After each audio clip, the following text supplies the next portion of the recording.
বেটিরা, আদমের বেটিরা, আদমের বেটারা শুনো, قد أنزلنا عليكم لباسا يواري سواتكم لباس التقوى। আল্লাহ পাক রব্বুল আলামিন বললেন, আমি তোমাদেরকে যে পোশাক অবতীর্ণ করেছি সেই পোশাক তোমরা পরিধান করো এবং তোমাদের লজ্জা স্থান সমূহ হেফাজত করো, ঢেকে রাখো। আর এমন তোমাদেরকে পোশাক অবতীর্ণ করেছি লেবাস তাকওয়া। এখানে অনেক রকমের কথা রয়েছে লেবাস তাকওয়া থেকে। মুফাসসিরগণ তাফসীর করতে গিয়ে অনেক কিছু বলেছেন, কিন্তু বন্ধুরে আপনাকে আমি একটা ছোট্ট উদাহরণ দিয়ে বলি। যার মধ্যে তাকওয়া নাই, যার মধ্যে হায়া নাই, তার মধ্যে তাকওয়া থাকতে পারে না। তাহলে আপনার মধ্যে হায়া যদি থাকে, তাহলে আপনার যদি খোদা বিরুদ্ধ থাকে, আল্লাহ বিরুদ্ধ থাকে, যে আল্লাহ পাক রব্বুল আলামিন আমাদেরকে একদিন পাকড়াও করবে, একদিন আমাদেরকে ধরবে, তাহলে বুঝে নেন এই জন্যই যার মধ্যে তাকওয়া থাকবে সে কখনোই লেবাস ছাড়া চলতে পারবে না। তাহলে বোঝা গেল যে আমাদেরকে আল্লাহ পাক রব্বুল আলামিন লেবাস অবতীর্ণ করে দিয়েছেন। সে লেবাসটির এমন কথা বললেন, লেবাসাত তাকওয়া যালিকা খায়রুন, এটাই তোমার জন্য অতি উত্তম হবে। আমার বাবাজি কান করে শুনেন, আল্লাহ পাক রব্বুল আলামিন অন্যত্র বলছেন, সূরাতুল আহজাবের মধ্যে বলছেন, ইয়া আইয়ুহান নবী, এ নবী তুমি শুনো, ইয়া আইয়ুহান নবী, নবী তুমি শুনো, নবী তুমি শুনো, তুমি তোমার স্ত্রীদেরকে বলে দাও এবং তোমার মেয়েদেরকে বলে দাও, তোমার মুমিন মহিলাদেরকে বলে দাও তারা যেন পর্দা করে চলে।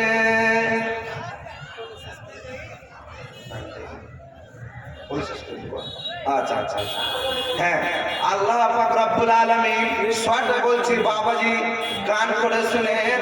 আল্লাহ পাক রব্বুল আলামিন বলেন সূরাতুল আহজাবে যে নবীকে বলছেন, এ নবী তুমি শুনো শুনো, তুমি তোমার স্ত্রীদেরকে বলে দাও, তোমার মেয়েদেরকে বলে দাও, তোমার মুমিন মহিলাদেরকে বলে দাও যে তোমরা পর্দা করে চলো, পর্দা করে চলো, পর্দা করে চলো।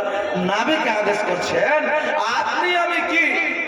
তাহলে বুঝেন আমাদের যে মাওলানা সাহেব রয়েছে বা যারা জ্ঞানী গুণী রয়েছেন তাদেরকে আমি বলি যে আমার নবীকে যখন ছাড় দেওয়া হলো না, নবীকে সতর্ক করে বলছেন, ও নবী তুমি শোনো, তোমার স্ত্রীদেরকে বলে দাও তারা যেন পর্দা করে, তোমার বেটিদেরকে বলে দাও।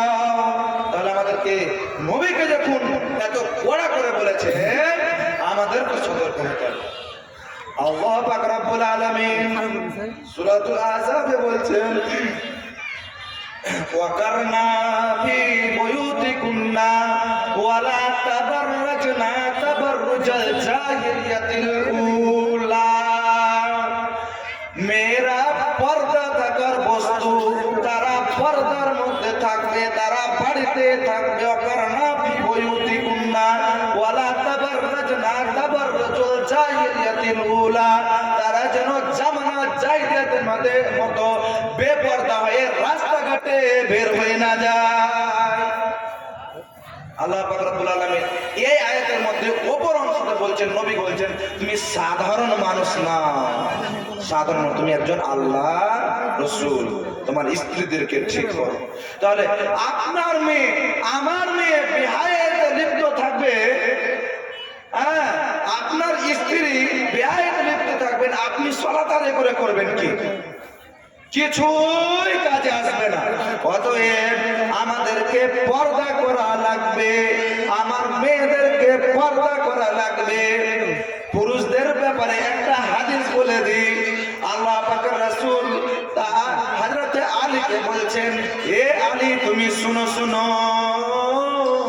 লা তাত্তাবিউন উলা লাইসাত লাকাল আখিরা।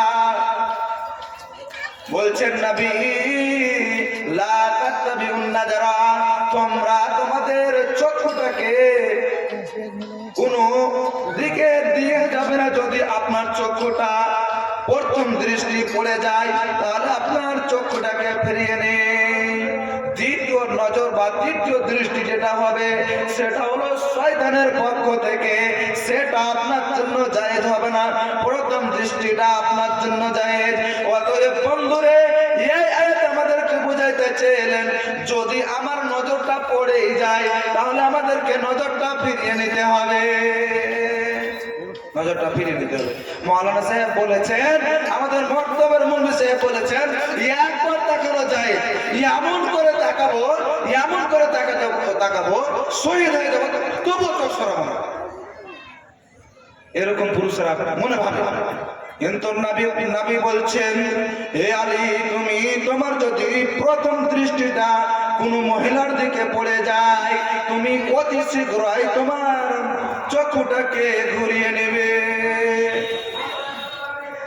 আর দ্বিতীয় যেটা নজর হবে ওটা শয়তানের পক্ষ থেকে, অর্থাৎ আপনি দেখতেই থাকলেন আপনাকে শয়তান ওয়াসওয়াসা দিতেই থাকছে। অতএব আমাদেরকে সেখান থেকে ফিরে আসতে হবে। আর একটা হাদিস বলে আমি শেষ করছি, আমি আরবিটাও পড়ছি না। আল মারাতু আওরাতুন ফাইদা খারাজাত ইস্তাসরাফা শাইতান, নবীর সহিহ হাদিস। আপনি যদি দেখতে চান আপনাকে দেখিয়ে দেব। আল্লাহ পাক রাসূল বলছেন, আল্লাহ পাক রাসূল বলছেন যে মেয়েরা হলো পর্দা থাকার বস্তু, মেয়েরা হলো পর্দার বস্তু। আপনাকে তো বলছি, আল্লাহ পাক রাসূল বললেন মেয়েরা হলো পর্দায় থাকার বস্তু। ফাইদা ইস্তাসরাফা শয়তান, মহিলারা যখন বাড়ি থেকে বের হয়, রাস্তায় যখন যায়, তখন তারা শয়তানের রূপ ধারণ করে। অর্থাৎ শয়তান তাদের রূপ ধারণ করে তাদেরকে এমন করে দেখায়, পুরুষের চোখে সুসজ্জিত করে দেখায়।